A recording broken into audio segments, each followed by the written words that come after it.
¿Cómo está Las Vegas? And welcome to Chris Garcia, the conservative American. I'm so blessed to be with you today in the beautiful United States of America. We are here at the Las Vegas Tribune, the Radio Tribune facilities.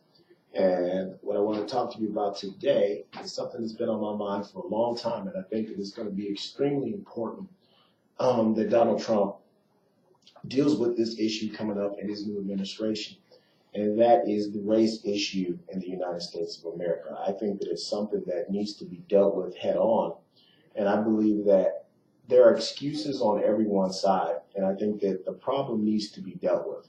I think that too long in this country, we have not dealt directly with the race issue. You know, bills don't deal with the race issue.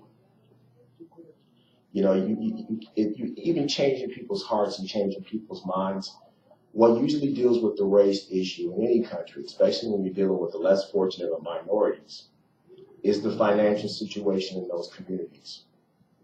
When people are working, when people are having their own businesses and opening up their own businesses, you don't have as much time to worry about racial issues that are going on. When you're trying to run a business or you're trying to work at a job, you don't have time to deal with that. It was so refreshing to see Donald Trump, even before he became president of the United States, inviting Jim Brown, inviting Ray Lewis, and inviting other community activists, as well as community clerics and reverends of different churches to meet with him, you know, in his Trump Tower, in his offices, because I think that that's the kind of outreach that we need to deal especially with the African American community. You know, my dad was an African American. He was retired military 21 years, and then he went on to work for the city of Chicago. My mom was a Cuban immigrant and became an American citizen, and she worked in the Chicago public school system for 25 years. And they both worked very hard, and they lived the American dream. They raised 7 children. They saw many of us, like myself, go on to college, go on to higher education. And, you know, that's the American dream, is that you want better for your children and for yourself. And they never allowed us to use race as a reason why you become successful or you're not successful.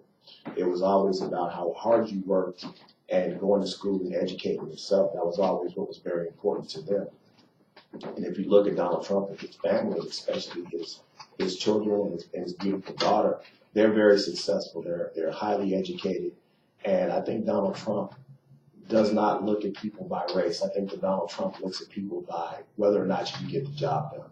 And I think over the years he has hired tens of thousands of minorities to work in his properties and his buildings and his casinos and his real estate endeavors, as well as hiring, of course, Dr. Ben Carson, who I think is just, you know, an outstanding neurosurgeon, and I think he'll be wonderful as head of HUD.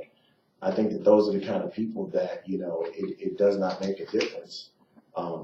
It doesn't make a difference what your nationality, your color is, your background, as long as you can get the job done. And I think for too long, those in the minority communities are using their race as a reason of why they can't get things done, why they can't get things accomplished. I think we've got to get past that. I think that you have to educate yourself, and you have to put yourself in a position to be successful. And when you get that opportunity, you have to take advantage of it. I think also the welfare system does not help minority communities. I think when you don't have to work for a dollar and it just comes to you, I don't think you value it as much as somebody that has to get up in the morning and stand waiting for the train to get to work, or waiting for the bus to get to work, or walk to get to work, or be on these highways for hours trying to get to work and then wait, get your paycheck, come home, pay your bills. I think that you learn the value of a dollar. And I think that, you know, it makes you work very hard, and you don't use any excuses of why you're not sitting there waiting for somebody to help you. You don't use any excuses as to why you can't be successful. You just go to work, you work hard, and you try and improve yourself and improve your financial and your family situation.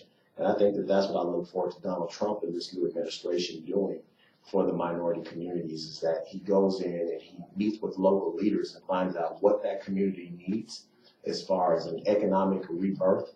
You know, going into the inner city of Chicago and Los Angeles, where Magic Johnson has done a tremendous job in some of the inner cities and the neighborhoods in Los Angeles, you know, just totally rebirthing those communities, you know, between the Magic Theaters and Starbucks and other ventures that he's done in Los Angeles. And when you have a community, when you have a new business in a community, and then of course the infrastructure that goes around that business, you have new housing, you have new apartments, you have new bus lines, rail lines, that puts people back to work. So it becomes a community thing. And I think that the financial situation is the reason why so many minorities have fallen behind in our country. And that gives birth to organizations like Black Lives Matter, who I think is just as racist as the Ku Klux Klan. But I believe that their voice, as well as the voice of the Ku Klux Klan, is when they feel like their people have been forgotten. Their people aren't doing well. You know, a lot of the birth of the Ku Klux Klan came, especially after slavery was abolished. And a lot of people were worried, they were scared. What is going to happen to my race? What's going to happen to our people? You know, now that the slaves have been freed, what's going to happen to us? Are they going to be able to work? Are they going to take our jobs? Are they going to take our property? What's going to be the situation? And people band together when they're fearful, when they don't know what the future holds. And I think that's what goes on in a lot of African American communities. It's not so much, I think, that the supposed police shootings that happen to young African Americans, that's just the cherry on top. That's just the top of the iceberg. There's an underlying problem, and that's that they are financially and they're economically frustrated about the situation that they're living in their homes and their communities. And the violence, of course. I'm from the south side of Chicago, and you know, any given weekend you can have 40 or 50 shootings, 10 or 15 deaths from those shootings. You know, a lot of those communities are like war zones. And so people are very frustrated, and through those frustrations, what builds up is groups like Black Lives Matter, because they feel like nobody's listening to them, nobody's paying attention to them, and they feel like they have to protest and unfortunately destroy community property and businesses where they live just to get attention, just so people will pay attention and come into their communities and see the desolate situations that they live in. And I have a lot of hope for Donald Trump, because it's one thing that he gets criticized for, I actually am very impressed with, and that's that his bottom line is about money. His bottom line is about, can you get the job done?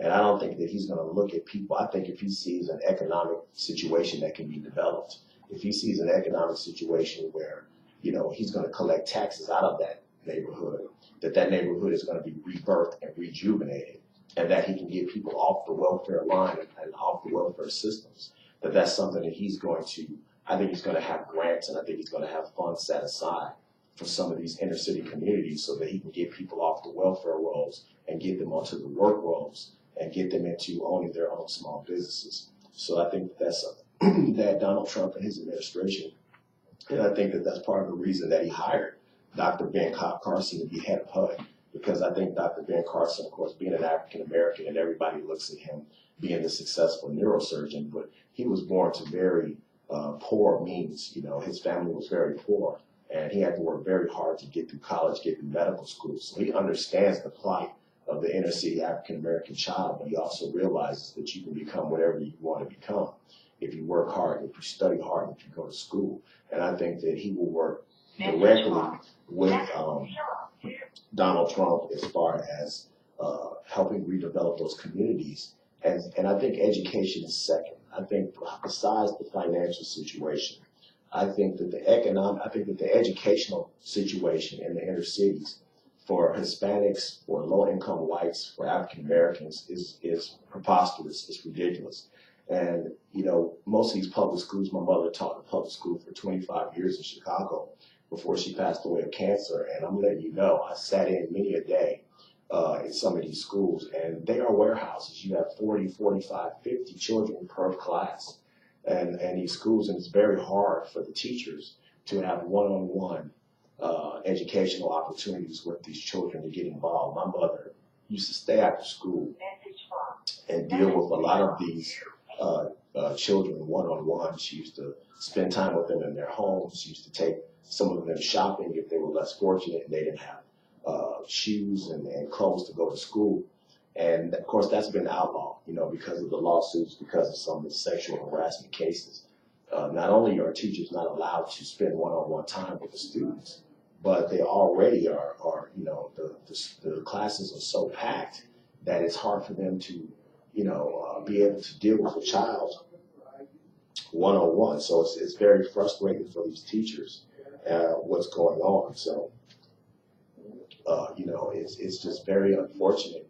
And, I hope that Donald Trump addresses these situations. I think that financially and I think that educationally is the way to go, and directly deal with these people in the inner cities, in the inner communities. I think that that's something we're getting calls right now. Hello? Hello?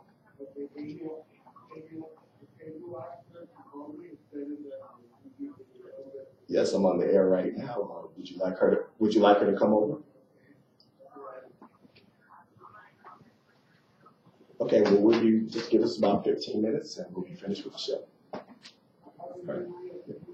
And we get calls from time to time, people that want to come over because we run a business as well, right there on Tip of Charleston. And, we've been fortunate, me and my wife, to have small business opportunities.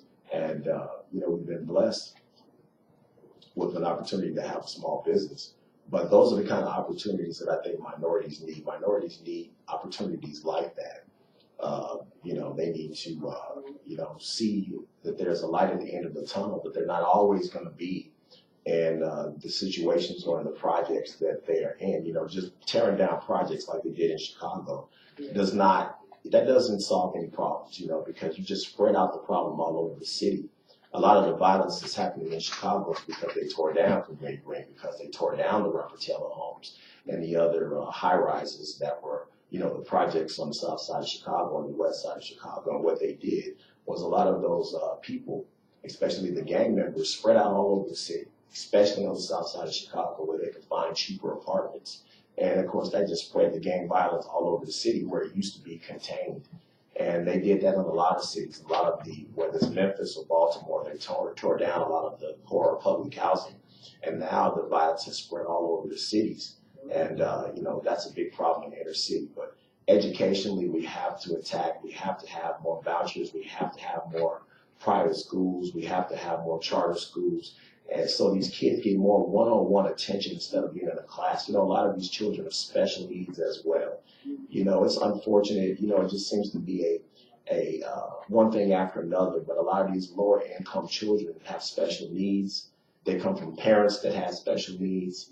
They're underfunded. They're undereducated. We're not even going to talk about, a lot of their eating habits. I mean, a lot of these children go to school hungry. I lived in neighborhoods like that, and I was very fortunate.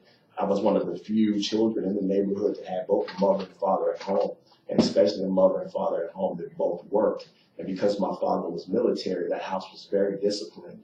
And I was very blessed that my parents were able to send me out to private schools outside of the community. But most of my friends that lived in the community on the south side went to public schools, and a lot of them were undernourished, were hungry, would wake up in the morning hungry. And, when you go to school and your thought on your mind is, when am I going to get something to eat? It's very hard for you to pay attention to what the teacher is teaching you, or what, because your mind is on, man, I'm so hungry. When am I going to eat? When am I going to get a chance to eat? And a lot of those kids would come home to my house and my mother would feed them. So, there's so many things that we don't talk about as far as race relations goes. But when you talk about poor schoolings, when you talk about children that are underfunded, when you talk about children that are undernourished, when you talk about children that live in war zones, they're growing up in the south side of Chicago, or, inner city LA, inner city Philadelphia, Baltimore, New York, New Orleans, these kids are malnourished. These children are scared to go to school, and then we expect them to learn. We have to clean up the streets first. We have to strengthen the family. We have to strengthen our school system. I think we have to give parents more choice. I think that we need to help out the inner city economic plight that's going on. And so these people see light, they see opportunity. And when you see opportunity, you don't think as much about the man or somebody holding you down when you see that you have a chance to make it out of those communities and better yourself.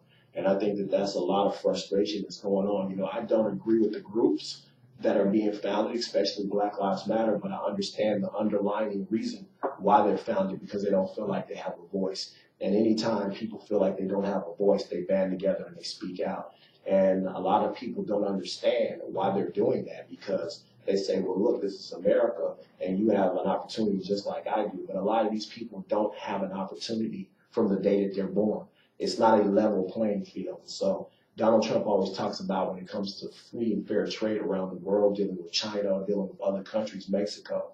He is very pro-American, and he talks about keeping American jobs here, keeping American companies here, and leveling the playing field. I would say to our president-elect, he needs to level the playing field when it comes to economic opportunity, because I don't blame other people for why a person is in a certain situation that they're in.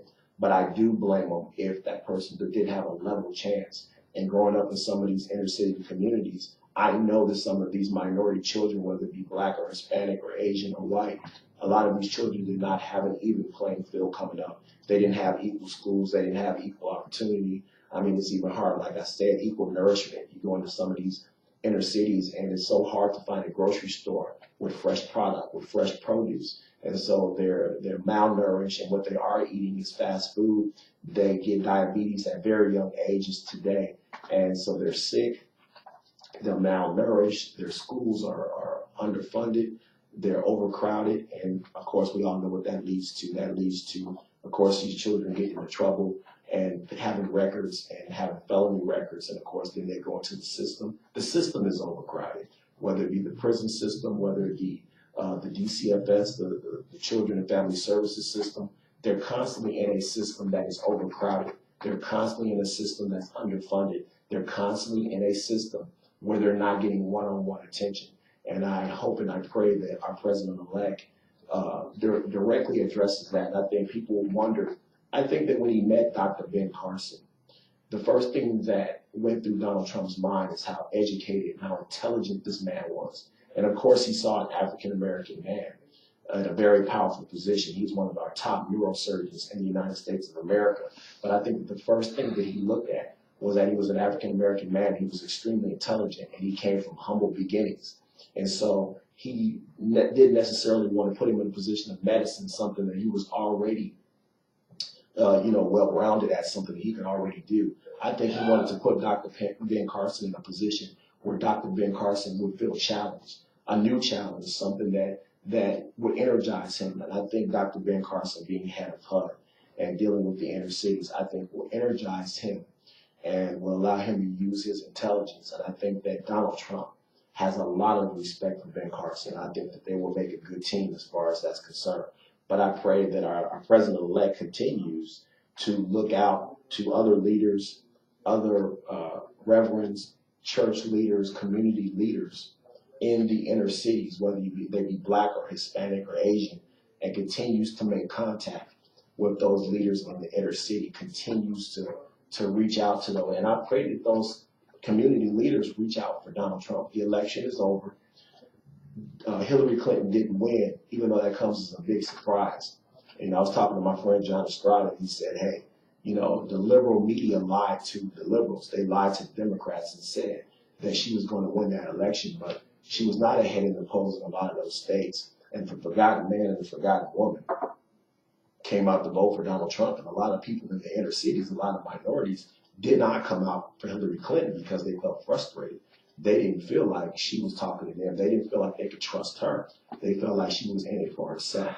So I pray, there's a lot of people out there that feel disenfranchised right now. There are a lot of people that feel the weight of the world on their shoulders. And they confuse that as racism, but that's not. A lot of that is just the economic plight that they're in. A lot of that is the educational plight that they're in.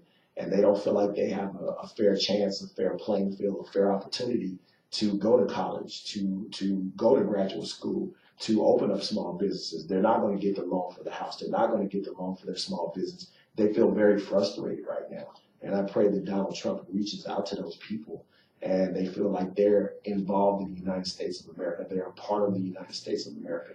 They're a part of the American dream. That's what's important to everybody, is that everybody feels like they have a chance and they have a chance to live the American dream. So I think that would be very important. It will go a lot of way. Also, my third and final point, because like I said, I think that education is very important. I think the financial situation as far as race relations is very important. And I think just common sense. I think just having patience with one another and listening to one another just because you're different, or a person looks different, or a person talks with an accent. Be patient with your neighbor. We're all Americans. And especially, it's very important that you come here legally, but we're all Americans. And whether you agree or disagree with a person's religion or the color of their skin or their background or whatever, it's very important to have patience. And what you'll come to find out is when you talk to these people, when you sit down and you have dinner with your neighbor, whether they be of a different race or religion, is that you have more in common than you don't. My parents were from different races. My mother was Spanish, she was Cuban, my dad was African American, but they had more in common. Their families had more in common. It shocked. I mean, we would all get together for the holidays, and my mother's family that comes from Cuba and my dad's family that comes from southern states in the United States of America, they had more in common. Even though there was a language barrier, they still had more in common. They cracked jokes together. They enjoyed some of the same foods. They enjoyed trying each other's different foods and different ethnic, things. They had more in common than didn't. And it was just sitting down and getting to know one another, was sitting down over a football game, over a movie, over a family dinner. Go out with your neighbor, get to know your neighbor, invite your neighbor over, and you'll be surprised that you have more in common with them than you think. There's more that bonds us in the United States of America that tears us apart. And I think that we need to stop that. I hope that Donald Trump heals a lot of the race problems and race relations, because I think Barack Obama, being the first African American president, missed a golden opportunity, I think, to use his background. He was biracial, and to use being the first African American president, I think he could have done so much more for race relations in this country. It seemed like he took a side. His side was to take the African American side, the inner city youth side, and that the police was the enemy, that the government was the enemy, and that's not the truth. We need to make sure that our communities come together, our police force comes together, everybody comes together, and that we can deal with this race relations issue, and that we stop tearing up each other's property. There's nothing wrong with having your voice heard. We do it safely and respect your fellow man's business, because they work very hard to get to where they're at. A lot of the demonstrators, the property that they were destroying was minority businesses. And, these people work very hard to get to where they're at. So with that being said, I think we can work on those three things: being patient with one another, improving our education system in the inner cities, and improving our financial situation in the inner cities. I think that will go a long way. Thank you for listening. We will be up again. Google us later, Chris Garcia, the Conservative American. You can watch us on YouTube. Also, if you'd like to call in, 702-983-0711. And you can talk to me live Monday through Friday, 1 to 1:30. And that's Pacific time. We broadcast, we stream live, radiotribune.com, Monday through Friday. Also listen to Face the Tribune with the legendary Rolando LaRosse. I co-host that show. That's from 12 to 1 o'clock, Monday through Friday. Subscribe to both shows, Face the Tribune and Chris Garcia, the Conservative American, and give me your feedback. I love to hear from you. Hit me up on Facebook and let me know what you think of the show. God bless America, God bless our troops, and Godspeed to our President-elect Donald Trump.